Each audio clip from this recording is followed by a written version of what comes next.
Je sais pas ce que vous faites, hein, je sais pas qui vous écoutez là, mais il y a un truc, il faut que vous fassiez quelque chose. Pour une fois qu'il y a des éditeurs qui concoctent des choses de qualité et de beau en plus, il y a le livre de poche qui a édité un livre de Carole d'Ivoire qui s'appelle Léonard et Virginia Woolf. Regardez, c'est absolument un joli pour Noël. Alors ça, si vous cherchez, vous savez le petit livre qu'on met dans l'assiette pour Noël ou le jour de l'an. Alors là, non seulement vous faites le cadeau d'un bel objet, vous allez faire découvrir quelque chose de vraiment d'exceptionnel à vos invités, puis vous allez donner une plus-value au niveau intellectuel pour vos fêtes. Alors, qu'est-ce que c'est?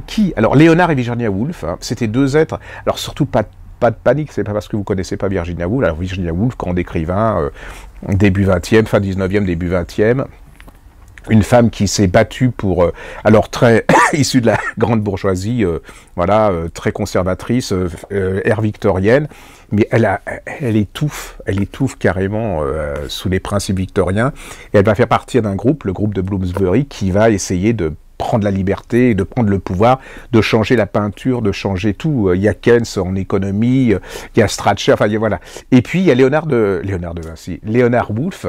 Alors lui, alors elle, en plus, elle aime plutôt les femmes, genre Sackville West. D'ailleurs, je vous conseille, si vous voulez savoir qui était Sackville West et Virginia, une histoire d'amour, ça s'appelle Virginia et Vita de Christine Orban chez Livre de Poche. Histoire extraordinaire, une histoire d'amour incroyable, qui va que dans un sens, hein, pour ainsi dire.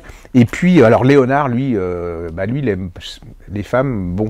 Et puis il aime un peu fantasmer Virginia Woolf. Ça va être le fondateur d'une des plus grandes maisons d'édition anglaises, la Hogarth Press.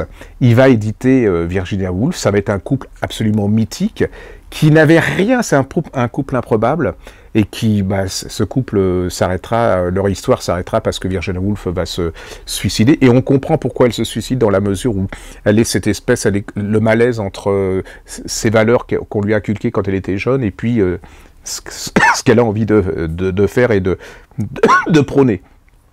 C'est absolument, ça se lit comme une histoire d'amour. Vous allez découvrir plein et puis alors regardez, c'est hyper bien fait. Regardez les photos. Ils vous ont fait un truc, mais alors franchement, c'est génial, ça se dévore. C'est comme le bouquin de Noël. Je ne saurais jamais. Gaël, non. C'est une histoire d'amour, c'est une histoire intellectuelle, et c'est comme une simple histoire, c'est une raconteuse, Carole d'Ivoire, c'est une raconteuse d'histoire. Donc ça, vous pouvez y aller, lisez-le, puis ça vous donnera envie de lire Virginia Woolf, son journal et tout, parce que si vous êtes une femme, je vous le dis, c'est obligatoire.